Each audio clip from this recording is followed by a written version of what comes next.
우리 시간 함께 보실 하나님 말씀은 시편 84편 1절에서 12절 말씀입니다.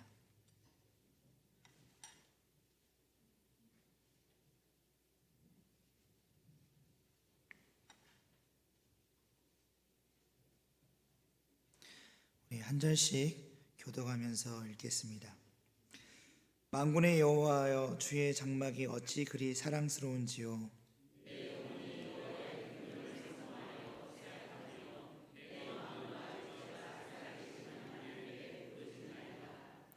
나의 왕, 나의 하나님, 만군의 여호와여, 주의 제단에서 참새도 제 집을 얻고 제비도 새끼들 보금자리를 얻었나이다.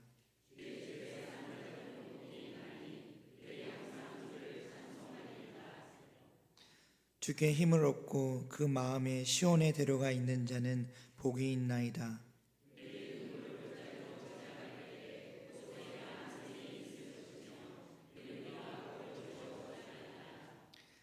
그들의 힘을 얻고 더 얻어 나아가 시온에서 하나님 앞에 각기 나타나리이다.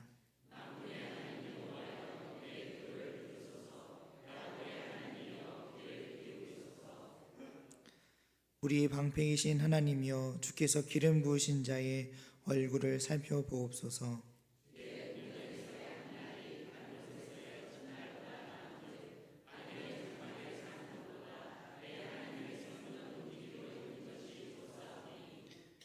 여호와 하나님은 해요 방패이시라. 여호와께서 은혜와 영화를 주시며 정직하게 행하는 자에게 좋은 것을 아끼지 아니하실 것임이니이다.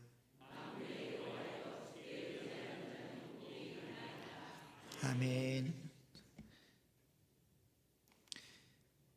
오늘 이 시간 하나님 안에 살아가는 성도라는 제목으로 말씀을 전하고자 합니다. 오늘 시편 84장의 말씀은 하나님을 사모하는 간절한 마음과 또 하나님을 가까이 하는 사람이 누리는 복에 대하여서 노래하는 찬양입니다. 오늘 이 시편의 말씀을 통해서 하나님 안에 살아가는 성도가 얼마나 복이 있는 삶이며 또 은혜인지를 오늘 함께 나눠보기를 원합니다. 먼저 첫째는 하나님 안에서 살아가는 것은 매우 귀한 특권입니다. 오늘 3절의 말씀을 우리 한번 같이 읽어볼까요? 3절 말씀입니다. 시작. 나의 왕, 나의 하나님, 만군의 여호와여, 주의 제단에서 참새도 제 집을 얻고 제위도 새끼들 보금자리를 얻었나이다. 아멘. 오늘 3절의 말씀을 보니까 참새나 제비와 같은 미물들이 주의 장막의 집과 보금자리를 얻은 것과 달리 주의 장막에 거하지 못하게 된 오늘 시편의 이 시인의 안타까운 처지를 역설적으로 표현하고 있습니다. 우리는 주의 제단에서 참새도 제 집을 얻고 제비도 새끼들 보금자리를 얻었다라는 이 말씀에서 그가 주의 장막에 거하는 것을 얼마나 복된 일이라고 생각하고 있었는지를 확인할 수 있습니다.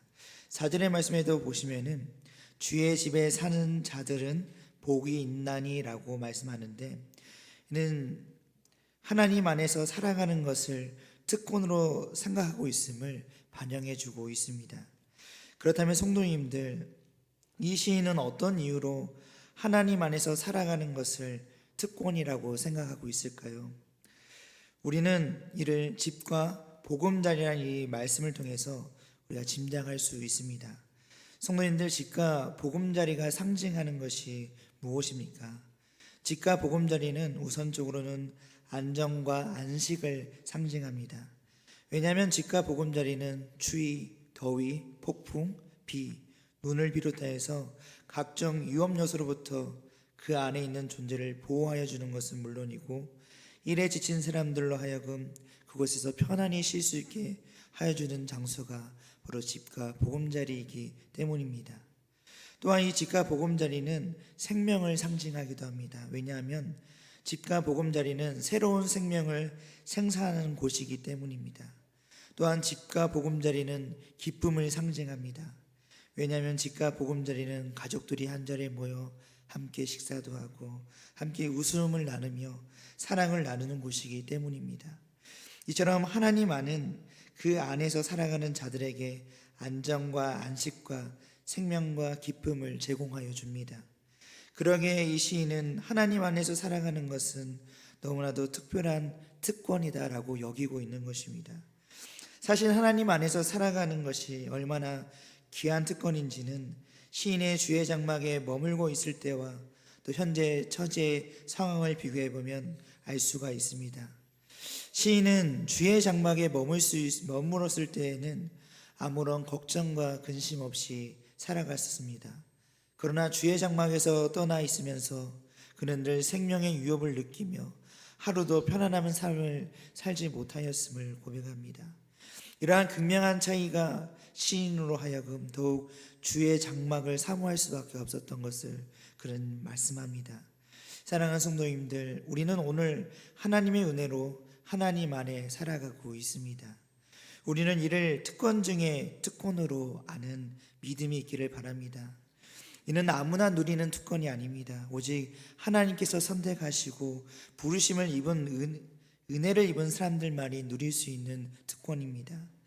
우리는 이 특권을 소유함으로써 세상에 주지 못하고 세상 사람들이 누리지 못하는 영원의 안식과 생명의 기쁨을 누리고 있습니다. 그러므로 성도님들은 이 특권을 더욱 소중하게 여기셔서 더욱 풍성하게 누리기 위하여 하나님의 말씀을 더욱 굳게 붙들고 늘 주의 말씀에 순종하는 삶을 살아가시는 성도님들이 되시기를 바랍니다. 이 둘째는 하나님 안에 살아가는 것은 전적으로 하나님의 은혜입니다. 오늘 5절의 말씀도 한번 우리 같이 읽어볼까요? 함께 읽겠습니다. 시작. 주께 힘을 얻고 그 마음에 시온에 데려가 있는 자는 복이 있나이다. 아멘.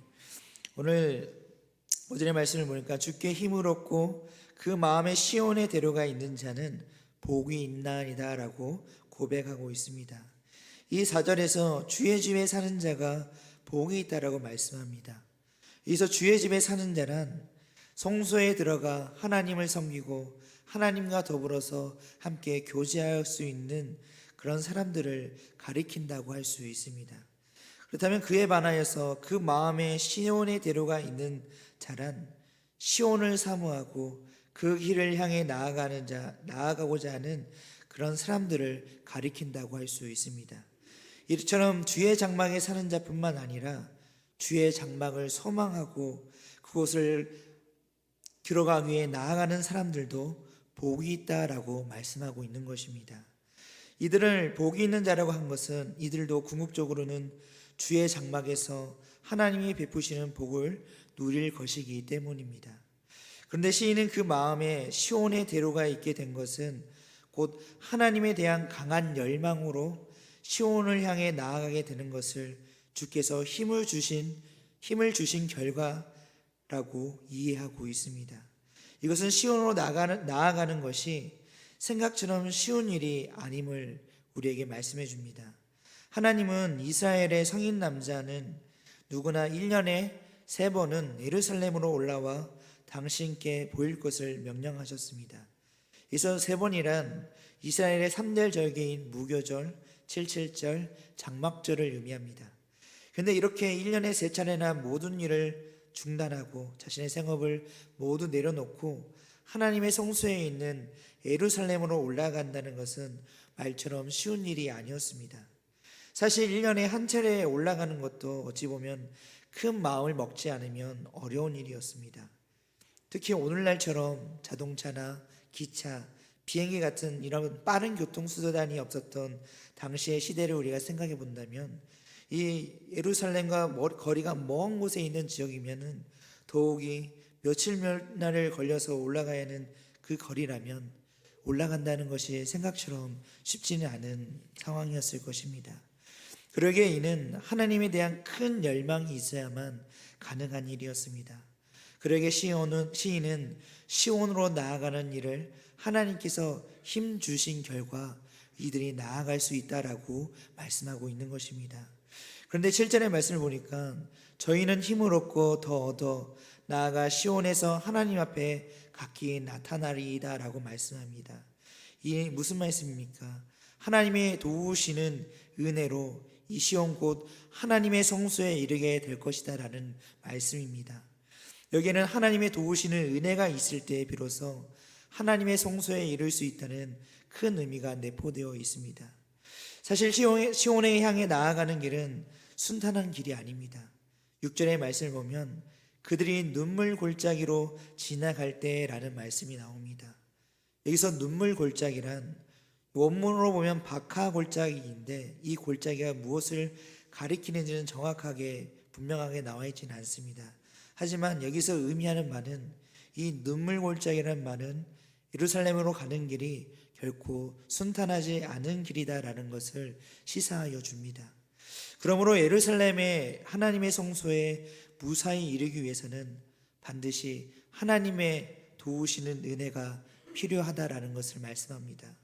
그리고 이러한 사실을 영적으로 볼 때 우리에게 아주 중요한 사실을 또 가르쳐 줍니다.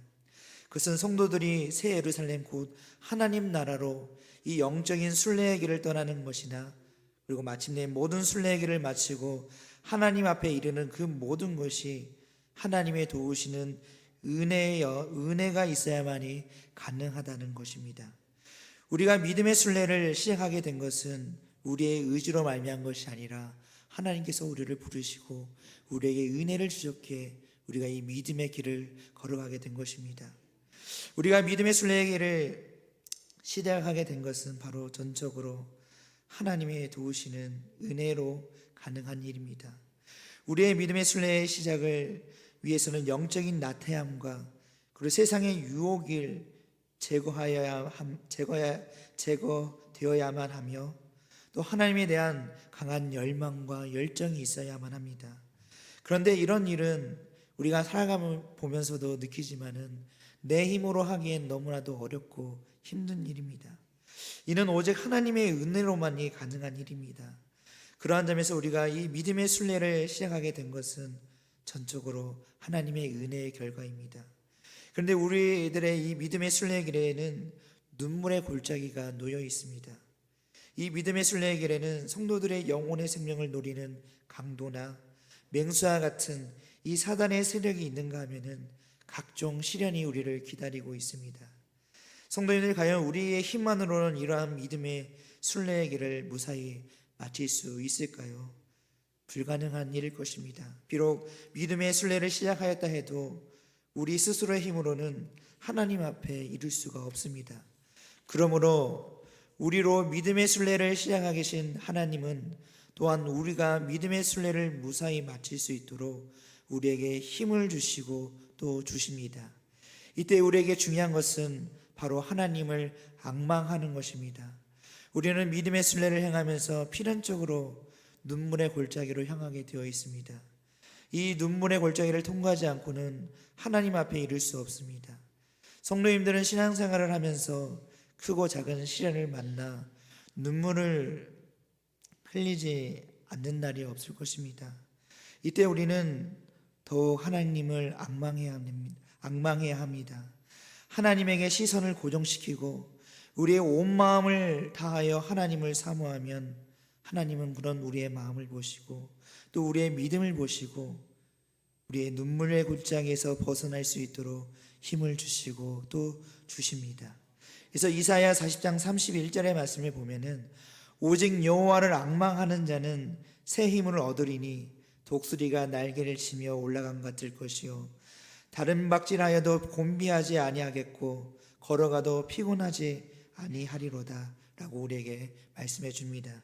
그러므로 우리는 이미 믿음의 순례를 시작한 사람들로서 하나님 안에 거하는 사람으로서 먼저 이 일에 가능할 수 있게 하신 하나님의 은혜에 감사하기를 바랍니다. 그리고 이 믿음의 순례의 길에서 하나님을 더욱 의지하시기를 바랍니다. 그래서 하나님이 공급해 주시는 그 힘을 얻고 더 얻어서 하나님 앞에 나아가는 또 저와 우리 성도님들이 되시기를 바랍니다. 이제 셋째는 하나님 안에 살아가는 성도는 은혜를 사모합니다. 10절의 말씀을 우리 한번 같이 읽어보겠습니다. 우리 한 목소리로 함께 읽겠습니다. 시작. 주의 궁정에서의 한날이 다른 곳에서의 첫날보다 나은즉 악인의 잔막에 사는 것보다 내 하나님의 성전 문지기로 있는 것이 좋사오니. 아멘. 오늘 이 시인은 주의 궁전에서의 한 날이 다른 곳에서의 첫날보다 나은즉 악인의 장막에 사는 것보다 내 하나님의 성전 문지기로 있는 것이 좋사오니라고 고백하고 있습니다. 10절에서 주의 궁정, 그리고 다른 곳, 한날, 첫날, 악인의 장막, 그리고 하나님의 문지기라는 이 대조적인 표현들을 통해서 어떠한 피해를 감수하고서라도 하나님의 성전에 살아가기를, 거하기를 원하는 그의 간절한 소망을 표현하고 있습니다. 그래서 그가 악인의 장막이라고 표현하고 있는 곳은 단지 사람들이 머물고 쉬고자 설치한 천막이 아니라 궁궐과 같이 편안하고 안락하고, 그리고 세상 사람들이 보더라도 굉장히 의리의리한, 그리고 세상의 사람들이 소망할 만한 그런 안락한 장소를 의미한다고 볼 수 있습니다. 즉, 단 하루를 살더라도 편안하고 안락한 것보다도 문지기와 같이 천한직책으로 고생할지라도 하나님의 궁전에서 거하기를 원하였던 것이 바로 이 시인의 고백이었습니다. 이는 곧 열악한 환경에 처한다 할지라도 모든 것을 감수하고 주님과 함께 하겠다라는 시인의 고백입니다. 성도님들, 이 시편의 말씀처럼 하나님 안에서 그분이 주시는 은혜를 입으며 사는 것이 얼마나 큰 축복이며 빼앗길 수 없는 은혜인지를 깨닫지 못한다면 결코 이 시인처럼 이렇게 고백할 수 없습니다. 가끔 싼값에 구입한 고물이 엄청나게 비싼 물건임이 밝혀지면서 세상을 좀 놀라게 하는 경우들이 있기도 합니다. 만약 그것을 싼값에 판 사람이 그것이 그처럼 값비싼 것인지 알았다면 그렇게 그 사람이 헐값에 팔았겠습니까? 우리의 신앙도 마찬가지입니다. 하나님의 은혜가 얼마나 크고 귀한 것이며 이 세상 어떤 것과도 바꿀 수 없는 귀한 가치가 있음을 아는 성도라면 시편의 이 시인과 같은 고백을 할 수 있고 이와 같은 삶을 살아가게 되는 것입니다. 마태복음 13장에서 예수님께서는 하나님 나라에 대해서 말씀하시면서 밭에 감추인 보화의 비유를 우리에게 말씀해 주셨습니다. 거기에 보면은 예수님께서는 천국은 마치 밭에 감추인 보화와 같으니 사람이 이를 발견한 후 숨겨두고 기뻐하며 돌아가서 자기의 소유를 다 팔아 그 밭을 사느니라 라고 말씀합니다. 그러나 이 짧은 말씀 안에는 엄청난 영적 의미가 담겨 있습니다.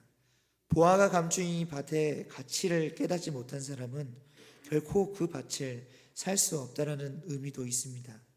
가치를 아는 사람만이 자신의 모든 소유를 다 팔아서 그 밭을 사는 것입니다. 마찬가지로 천국의 가치를 아는 사람만이 자신의 모든 것을 바쳐서라도 그것을 얻으려고 합니다. 그리고 동일하게 하나님의 은혜의 가치를 아는 자만이 하나님의 은혜를 추구하며 하나님 안에 머물기를 간절히 소망합니다. 그렇다면 성도님들은 이 가치를 정말 잘 알고 계십니까? 그래서 하나님 안에 머물기를 위해서라면 이 세상이 우리에게 제시하는 장구한 삶, 건강한 삶, 편안하고 안락한 삶을 거절하고 고난과 비천한 처제라도 우리의 자신을 내려놓을 수 있으시겠습니까? 사도들은 그 이름을 위하여 능력받는 일에 합당한 자로 여기심을 기뻐했던 그 초대교회 성도들처럼 성도인들은 이 세상에서 냉대받고 능력받고 백척받는 일조차 기뻐하고 감수할 수 있겠습니까? 사랑하는 성도님들, 하나님 안에 거하는 축복, 이 세상의 어느 것과도 감히 비교할 수 없는 영생의 가치, 그 나라의 가치를 온전히 깨닫게 되기를 바랍니다. 그리고 그것을 얻고자 하면서 우리의 모든 소유조차 아까워하지 않고 팔아 그 고귀한 가치를 살 수 있는 우리 성도님들이 되시기를 바랍니다. 하나님을 위해 받는 고난과 어려움과 불편함을 결코 힘겨워하지 마십시오. 이를 통해 얻게 될 놀라운 그 하나님의 나라를 우리가 더욱 소망하고 기억하신다면 오히려 그것이 우리에게 기쁨이 되게 될 것이고 그리고 우리가 그것을 소망으로 두고 나아갈 때 우리가 이 세상을 이기고 승리할 수 있는 힘이 될 줄로 믿습니다. 그러므로 성도님들, 하나님의 나라를 소망하고 늘 하나님 안에 거하는 믿음의 삶을 살아가는 성도님들이 되시기를 바랍니다. 말씀을 정리하겠습니다. 성도님들, 오늘 시편에서 복 있는 자가 누구인지 3번 이야기합니다. 복 있다라는 선언을 통하여서 우리에게 밝히고 있는데요, 즉 주의 집에 거하는 자, 살아가는 자, 그 마음에 시온의 대로가 있는 자, 주께 의지하는 자가 복이 있다라고 우리에게 말씀합니다. 이는 한마디로 말하면 주와 친밀한 교제를 나누는 자가 복이 있다라는 것입니다. 사실 하나님은 모든 복의 근원이 되십니다. 그리고 하나님은 진정한 복의 수여자이십니다. 하나님은 당신 안에 있는 자에게 영원한 생명의 복을 주십니다. 세상에 이보다 더 귀한 복은 없습니다. 아니, 이 세상의 모든 복을 누려도 이 복을 받지 못한다면 그는 참된 복된 자가 아닙니다. 그러기에 시인은 주의 궁전에서의 한 날이 다른 곳에서의 첫날보다 나은즉 악인의 장막에서 사는 것보다 내 하나님의 성전 문지기로 있는 것이 좋다라고 그는 고백합니다. 그러므로 성도님들, 이러한 시인의 고백처럼 우리 성도님들도 고백하는 그런 성도님들이 되시기를 바랍니다. 단 하루를 살더라도 하나님의 궁정에서 거하는 것이 진정한 복인 줄 알고 그것을 위하여 성도님들의 모든 것이라도 버릴 수 있는, 그래서 늘 하나님 안에 살아가는 복된 성도님들이 다 되시기를 간절히 소망합니다. 우리 함께 기도드리시겠습니다. 사랑과 은혜가 풍성하신 주님, 감사합니다. 주님, 참된 복된 자가 누구인가? 우리가 이것을 고민할 때 하나님 안에 거하는 삶, 하나님 안에 살아가는 삶이 참된 복된 삶임을 고백하며 하나님을 붙들고 나아가는, 하나님을 의지하는 믿음의 삶을 살아가는 우리 모두가 되게 하여 주시옵소서. 세상에 많은 유혹과 또 우리를 흔들리게 하는 여러 가치관들이 있지만 주님, 오직 하나님만을 바라보는 참된 가치를 깨닫고 나아갈 수 있도록 우리에게 믿음을 더하여 주시옵소서. 주님, 우리 순례의 길이 끝나는 그 마치는 날까지 주님들 함께 하시고 우리를 인도하여 주실 줄 믿사오며 사랑이 많으신 예수님의 이름으로 기도드립니다. 아멘.